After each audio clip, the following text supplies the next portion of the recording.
Arizona basketball is at a very interesting spot right now because even though the roster is starting to come together, I don't think this is the finished product yet. And honestly, I think that's what makes this team so exciting.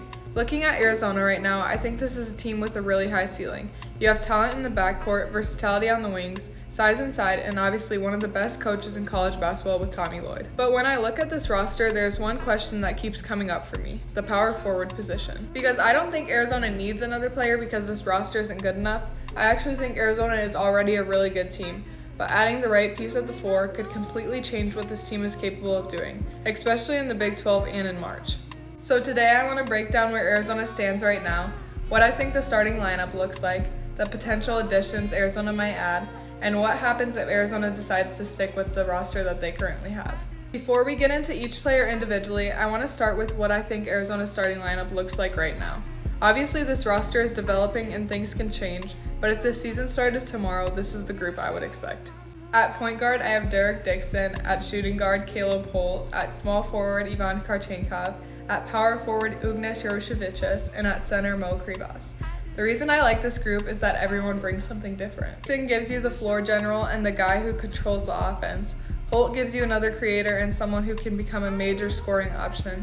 Ivan gives you the versatility and energy piece that every great team needs.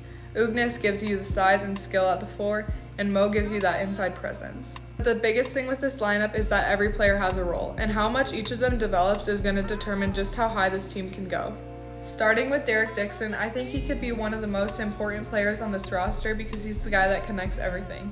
When you look at successful teams, especially teams that make deep tournament runs, you usually have a guard who can control the game, make the right reads, and keep everyone organized. And that's what I think Derek brings. His ball handling is one of his biggest strengths, but I also like his ability to facilitate and get other guys involved. I don't think Arizona needs Dixon to come in and be the guy who shoots 15 shots per game. I think his value is being the glue guy. He's the guy who can get everyone in rhythm and make sure the offense is running correctly. The biggest thing I want to see from him is just continuing to grow as a leader and getting more comfortable controlling games against high-level competition. Because once you get into Big 12 play in March, games slow down. Teams are going to pressure you, take away easy looks, and force you to make decisions. If Derek can become that consistent point guard Arizona needs, it raises the ceiling of this team.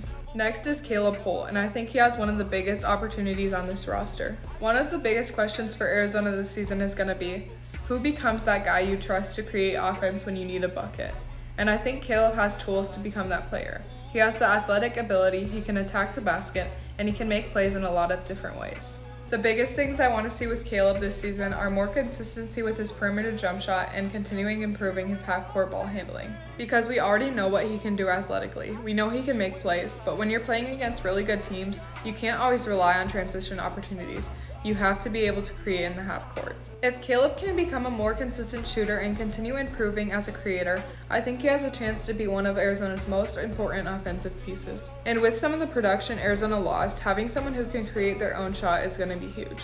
Now, Kharchenkov is probably one of the players I'm most excited to watch this season. And the reason is because he brings something that doesn't always show up on a stat sheet. He changes the energy of games. He can create steals, force turnovers, make hustle plays, and get everyone around him playing with more intensity.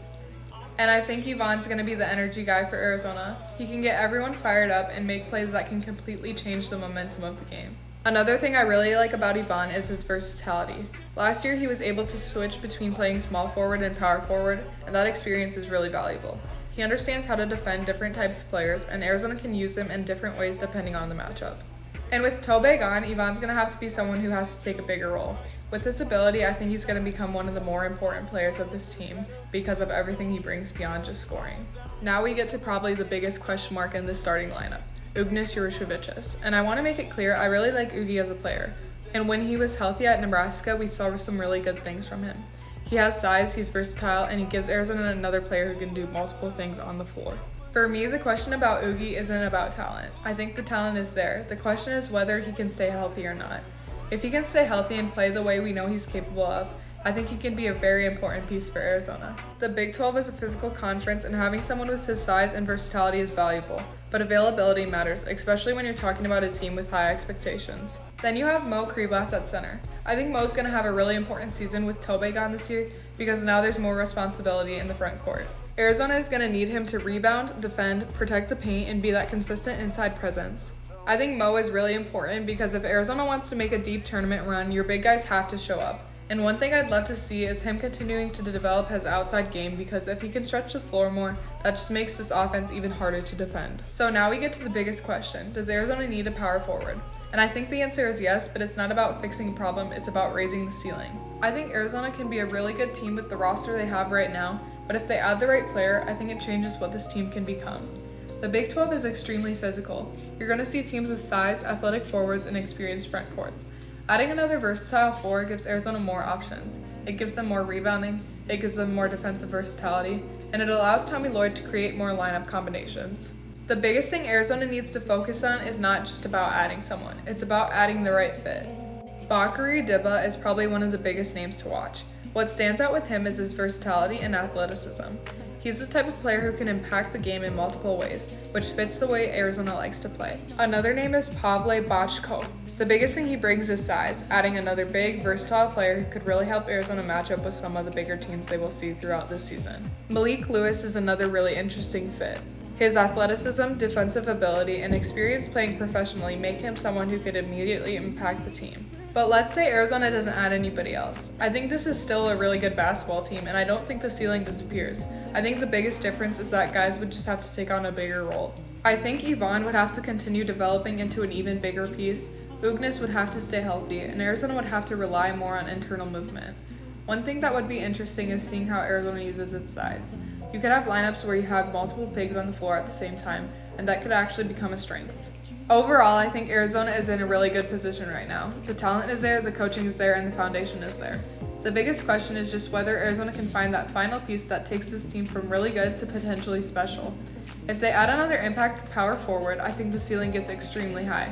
But even if they don't, I still think this is a team that can compete and have a really successful season. Let me know what you think. Does Arizona need another power forward, and who would be the perfect fit? Next week, we're going to keep talking about Arizona sports and break down some of the biggest things happening around the Wildcats.